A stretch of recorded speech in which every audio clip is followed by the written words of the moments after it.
بسم اللہ الرحمن الرحیم۔ السلام علیکم دوستو، دنیا بھر کی خبروں میں آج آپ سنیں گے، لیکن اس سے پہلے اگر ہو سکے تو لائک اور سبسکرائب کا بٹن ضرور دبا لیں۔ شکریہ۔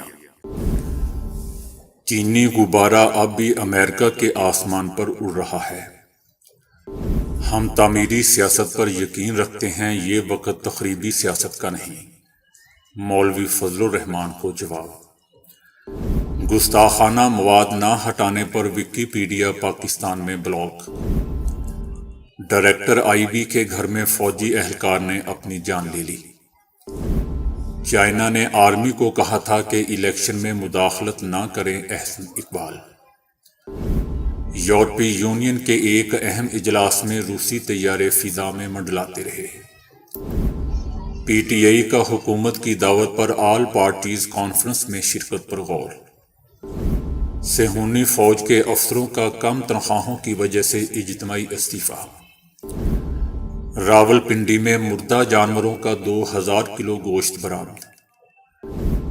آج ایک بار پھر ہمیں جرمن ٹینکوں سے دھمکایا جا رہا ہے، روسی صدر۔ جج اور مجرم نے ایک دوسرے کو پہچان لیا۔ تو آئیے چلتے ہیں خبروں کی تفصیل کی جانب۔ امریکہ میں چائنا کے غبارے کی موجودگی پر امریکی وزیر خارجہ اینٹونی بلنکن نے دورہ چین منسوخ کر دیا ہے۔ امریکی حکام کا کہنا ہے کہ امریکی فضاؤں میں چائنا کے مبینہ جاسوسی غبارے کی موجودگی کے واقعے کے منفی اثرات سے بچنے کے لیے امریکی وزیر خارجہ کا چین کا دورہ ملتوی کر دیا گیا ہے۔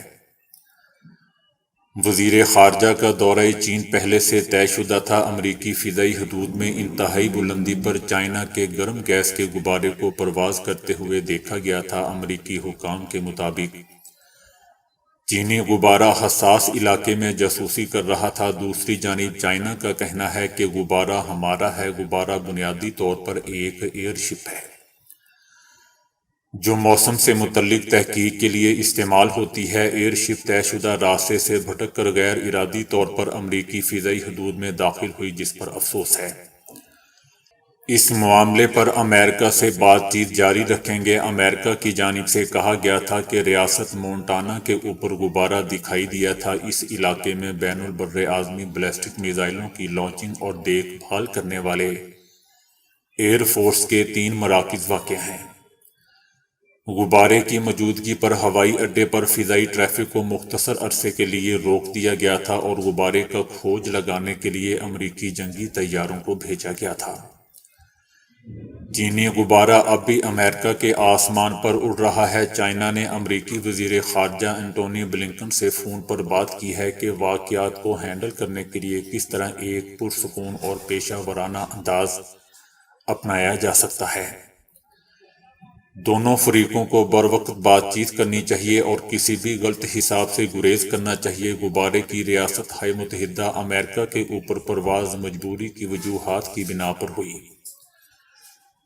تاہم سیاستدانوں اور امریکی میڈیا کی جانب سے چائنا کو بدنام کرنے کے لیے صورتحال کا فائدہ اٹھانے کی کوشش کی جا رہی ہے۔ چائنا نے ہمیشہ بین الاقوامی قانون کی سختی سے پابندی کی ہے۔ چائنا نے ہمیشہ بین الاقوامی قانون کی سختی سے پابندی کی ہے اور تمام ممالک کی خود مختاری اور علاقائی سالمیت کا احترام کیا ہے۔ دوستو، یہ واقعہ دونوں ملکوں کے تعلقات کے لیے ایک ایسے حساس وقت میں پیش آیا ہے جس میں حال ہی میں خاصی کشیدگی دیکھنے میں آئی ہے۔ یہ وہ حساس وقت تھا جب بلنکن کا بیجنگ کا دورہ متوقع تھا، لیکن اس غبارے کے واقعے کی وجہ سے امریکہ نے بلنکن کے دورے کو ملتوی کرنے کا اعلان کر دیا۔ بلنکن کا یہ دورہ اگر ہوتا تو 2018 کے بعد کسی امریکی وزیر خارجہ کا چائنا کا پہلا دورہ ہوتا۔ اس دورے کا مقصد امریکہ اور چائنا کے درمیان کشیدگی کو کم کرنا تھا۔ مولوی فضل الرحمان نے کہا ہے کہ پی ڈی ایم کو قومی اسمبلی کے آئندہ ماہ ہونے والے ضمنی انتخابات میں حصہ نہیں لینا چاہیے۔ وزیر اعظم شہباز شریف سے مولوی فضل الرحمان نے لاہور میں ملاقات کی ہے۔ دونوں نے عمران خان کے مختلف کیسوں کے بارے میں گفتگو بھی کی ہے۔ مولوی فضل الرحمان نے کہا کہ امید ہے کہ عمران خان جلد نااہل ہو جائیں گے اور کہا کہ پی ڈی ایم کو قومی اسمبلی کے آئندہ مہینے ہونے والے ضمنی انتخابات میں حصہ نہیں لینا چاہیے۔ پنجاب اور خیبر پختونخوا میں امن و امان اور اقتصادی صورتحال کو دیکھتے ہوئے الیکشن کمیشن کو انتخابات کی تاریخ دینی چاہیے۔ شہباز شریف نے کہا کہ مولانا صاحب، ہم ملک کی معیشت کو ٹھیک کرنے کے لیے دن رات کوشش کر رہے ہیں، مہنگائی کی لہر پر جلد قابو پا لیں گے۔ شہباز شریف نے مزید کہا کہ ہم تعمیری سیاست پر یقین رکھتے ہیں، یہ وقت تخریبی سیاست کا نہیں ہے۔ توہین آمیز مواد نہ ہٹانے پر پاکستان میں ویکیپیڈیا کو ہمیشہ کے لیے بلاک کر دیا گیا ہے۔ پاکستان کی جانب سے انتباہ کے باوجود توہین آمیز اور غیر قانونی مواد نہ ہٹانے پر ویکیپیڈیا کو بلاک کیا گیا ہے۔ قانون اور عدالتی احکامات کے تحت نوٹس جاری کر کے مذکورہ مواد کو بلاک کرنے یا ہٹانے کے لیے ویکیپیڈیا سے رابطہ کیا گیا تھا۔ اس کے علاوہ سماعت کا موقع بھی فراہم کیا گیا تھا۔ تاہم ویکیپیڈیا نے نہ تو توہین آمیز مواد ہٹانے کی تعمیل کی اور نہ ہی اتھارٹی کے سامنے پیش ہوا۔ ویکیپیڈیا کی سروسز کو پہلے 48 گھنٹوں کے لیے ڈی گریڈ کیا گیا تھا اور رپورٹ کردہ مواد کو بلاک یا ہٹانے کی ہدایت دی گئی تھی اور واضح کیا گیا تھا کہ ویکیپیڈیا کی جانب سے تعمیل نہ کرنے کی صورت میں ویکیپیڈیا پاکستان کے اندر بلاک کر دیا جائے گا۔ ویکیپیڈیا کی جانب سے پاکستان کو دی گئی مہلت کے دوران ہدایات پر عمل نہیں کیا گیا اور نہ ہی توہین آمیز مواد ہٹایا گیا، جس پر ویکیپیڈیا کو پاکستان میں ہمیشہ کے لیے بلاک کر دیا گیا۔ انڈیا میں ڈائریکٹر انٹیلیجنس بیورو کے گھر پر سیکیورٹی پر مامور پیرا ملٹری فورس کے اسسٹنٹ سب انسپکٹر نے سرکاری رائفل سے اپنی زندگی کا خاتمہ کر لیا۔ بھارت کی خفیہ ایجنسی IB کے ڈائریکٹر کے گھر میں 53 سالہ اہلکار نے نامعلوم وجوہات کی بنیاد پر یہ کام کیا۔ پولیس کا کہنا ہے کہ اہلکار کی شناخت رجبیر سنگھ کے نام سے ہوئی ہے، جو سینٹرل ریزرو پولیس فورس کا اہلکار ہے اور ڈائریکٹر IB کے گھر سیکیورٹی پر مامور تھا۔ پولیس فورس کا کہنا ہے کہ اس کی وجہ کا تاحال تعین نہیں ہو سکا۔ تحقیقاتی کمیٹی تشکیل دے دی گئی ہے۔ دوستو، بھارت میں کم ہمتی اور پست ذہنی کے باعث فوجی اہلکاروں میں اپنے آپ کے خاتمے کے واقعات میں اضافہ دیکھا گیا ہے۔ صرف مقبوضہ وادی میں 2007 سے ایسے واقعات میں 700 کے قریب افسران اور اہلکار اپنی جان گنوا بیٹھے ہیں۔ احسن اقبال نے کہا ہے کہ سیاسی تبدیلی کے باعث معاشی پالیسی پھل پھول نہ سکی۔ سیاسی تبدیلی ہر چیز کو تباہ کر دیتی ہے۔ انڈیا کے ساتھ 65 کی لڑائی مول لے کر معاشی کیچ ڈراپ کر دیا گیا۔ سی پیک سے دنیا مقناطیس کی طرح پاکستان میں کھینچی چلی آئی تھی اور چائنا کی 100 کمپنیوں نے اسلام آباد میں دفتر کھول لیے تھے۔ انہوں نے کہا کہ 2018 میں ملک میں تبدیلی لانے والی آرمی کو چائنا نے سمجھانے کی کوشش کی تھی کہ الیکشن میں مداخلت نہ کریں، کیونکہ جو تبدیلی آپ لانا چاہتے ہیں اس سے سی پیک کو بہت نقصان پہنچے گا۔ تاہم چائنا کو جواب دیا گیا کہ آپ فکر نہ کریں، جو بھی تبدیلی آئے گی وہ سی پیک کو جاری رکھے گی۔ لیکن پاکستان میں سیاسی تبدیلی سے معاشی پالیسی پھل پھول نہ سکی۔ ضیاء اور مشرف کے پلان کا خطیر حصہ ملٹری ہارڈ ویئر پر خرچ ہوا۔ ان کا کہنا تھا کہ تھر کول ایران اور سعودی عرب کے تیل سے بڑا خزانہ ہے۔ یوکرین میں یورپی یونین کے رہنماؤں کے اہم اجلاس کے دوران روسی لڑاکا طیارے یوکرین کی فضائی حدود میں چکر لگاتے رہے۔ یورپی یونین کے رہنما یوکرین کی یورپی یونین میں شمولیت کے لیے یوکرینی حکام سے مذاکرات کرنے جنگ زدہ ملک کے دارالحکومت کیف پہنچے تھے، جہاں روسی طیاروں نے شدت سے اپنی موجودگی کا احساس دلایا۔ یاد رہے دوستو کہ روس نے ہمیشہ ہی یوکرین کے کسی بھی مغربی اتحاد میں شمولیت کو اپنی قومی سلامتی کے خلاف قرار دیتے ہوئے شدید مخالفت کی ہے۔ روس کی یوکرین کے 4 شہروں پر قبضے اور 1 سال سے مسلسل جنگ مسلط کیے جانے کے باعث یورپی یونین کے اس اجلاس میں کسی اہم پیش رفت کا امکان نہیں ہے۔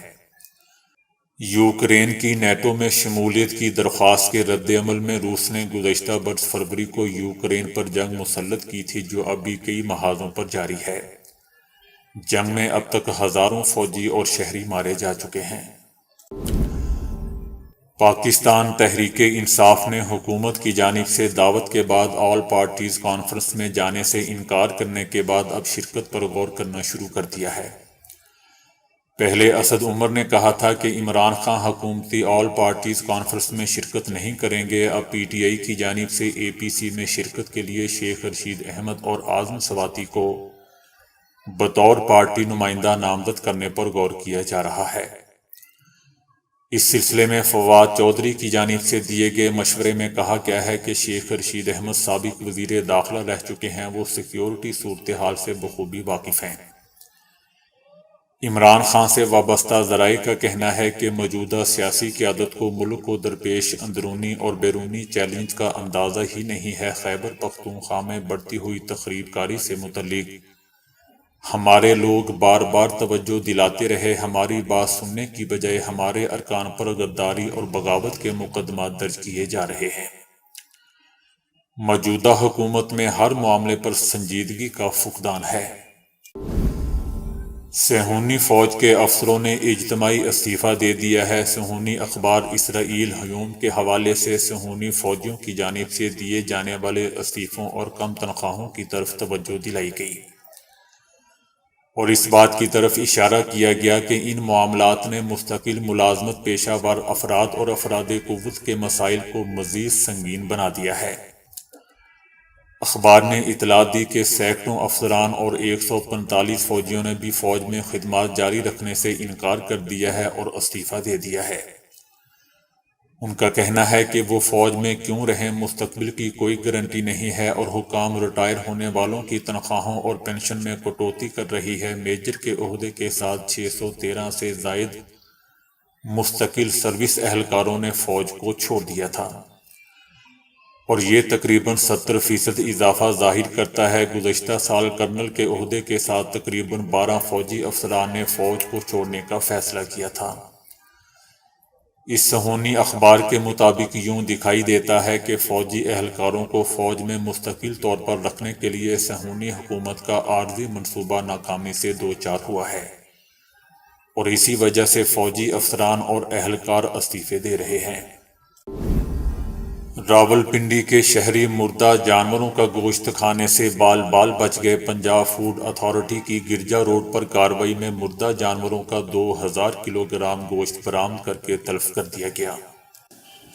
D G Punjab food authority کو خفیہ اطلاعات ملنے پر مردہ جانوروں کا گوشت سپلائی کرنے والی گاڑی کو رنگے ہاتھوں پکڑ لیا گیا۔ سپلائر کی نشاندہی اور پولیس کی مدد پر گودام مالک نے مردہ گوشت کی خرید و فروخت کا اعتراف کر لیا۔ فیصل آباد سے لایا جانے والا یہ گوشت بابھڑا بازار میں سپلائی کیا جانا تھا۔ گودام مالک اور سپلائر کے خلاف تھانہ دھمیال میں مقدمہ درج کروا دیا گیا۔ دوستو، ان پر مقدمہ بنانے سے کوئی فائدہ نہیں ہوگا، دوسرے دن انہوں نے چھوٹ جانا ہے۔ عدالت کو چاہیے کہ ان کو 1 مہینے تک یہی گوشت کھلائیں، ان کو تکڑا کر کے اپنے اپنے گھروں میں بھیجیں۔ اب تو مجھے شک پڑ گیا ہے کہ مریم نواز کے جلسوں کی بریانیوں پر بھی اللہ رحم کرے یہی گوشت نہ ڈالا جاتا ہو۔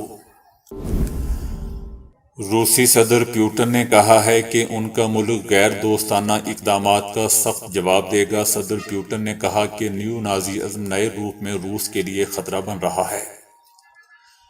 انہوں نے یہ بات زور دے کر کہی کہ روس کو ایک بار پھر مغربی طاقتوں کے خلاف ڈٹ جانا ہوگا۔ صدر پیوٹن نے کہا کہ یقین نہیں آتا، لیکن حقیقت یہی ہے کہ آج ایک بار پھر ہمیں جرمن ٹینکوں سے دھمکایا جا رہا ہے، جن پر صلیب کا نقش کنندہ ہے۔ روسی صدر نے خبردار کیا کہ جو لوگ جرمنی کو ایک نئی جنگ میں گھسیٹنا چاہتے ہیں، انہیں جان لینا چاہیے کہ موجودہ جنگ ماضی سے کہیں زیادہ مختلف اور زور آور ہوگی۔ انہوں نے کہا کہ روس سرحدوں پر ٹینک نہیں بھیجے گا، کیونکہ ہمارے پاس جوابی اقدامات کے لیے دوسرے ہتھیار موجود ہیں جو دور بیٹھے بیٹھے شو کر دیتے ہیں۔ اسکول کے پرانے دوست اچانک مل گئے۔ جج اور مجرم نے ایک دوسرے کو پہچان لیا تو دونوں کا رد عمل حیران کن تھا۔ سوشل میڈیا پر وائرل ایک ویڈیو نے اس وقت سب کی توجہ حاصل کر لی جب ایک جج اور مجرم ایک ہی کلاس کے طالب علم نکل آئے۔ عدالتی کارروائی کے دوران لگے کیمرے کی ویڈیو میں دکھایا گیا ہے کہ خاتون جج کارروائی کا آغاز کرتی ہے، مجرم کو دیکھتی ہے۔ پہلے تو اسے شک نہ ہوا، لیکن جب خاتون جج نے مجرم کے ڈاکومنٹس کو پڑھا تو اچانک سہم گئی۔ گویا اسے معلوم ہو گیا تھا کہ مجرم وہی ہے جس کے ساتھ وہ کلاس میں بیٹھا کرتی تھی، اور پھر ہمت کر کے جج خاتون نے پوچھ ہی لیا کہ کیا آپ مجھے جانتے ہو؟ جس پر مجرم بھی حیران تھا۔ پہلے تو وہ نہ سمجھ سکا، لیکن جب خاتون جج نے بتایا کہ اسکول میں ایک لڑکی تھی، ساتھ ہی خاتون جج نے ایک ایسی یاد کو تازہ کیا جو کہ دونوں کو یاد تھی، جس کا سن کر مجرم کی آنکھوں میں آنسو آ گئے۔ اس کا بس نہیں چل رہا تھا اور نہ ہی جذبات پر قابو رکھ رہا تھا، اور زور قطار رو پڑا۔ شاید اسے اس بات کا اندازہ ہو گیا تھا کہ وہ کتنا شرمندہ ہو رہا ہے۔ اگرچہ وہ ایک ہی کلاس کے کلاس فیلو تھے، تاہم اس کے باوجود خاتون جج نے کارروائی کو منطقی انجام تک پہنچایا۔ Mr. Booth, I have a question for you. Yes, ma'am. Did you go to Nautilus for middle school? Oh my goodness. Oh my goodness. I'm sorry to see you there. I always wondered what happened to you, sir. Oh my goodness. This is the nicest kid in middle school. Oh my goodness. He was the best kid in middle school. I used to play football with him, all the kids, and look what has happened. I am so sorry to see Oh you. my goodness.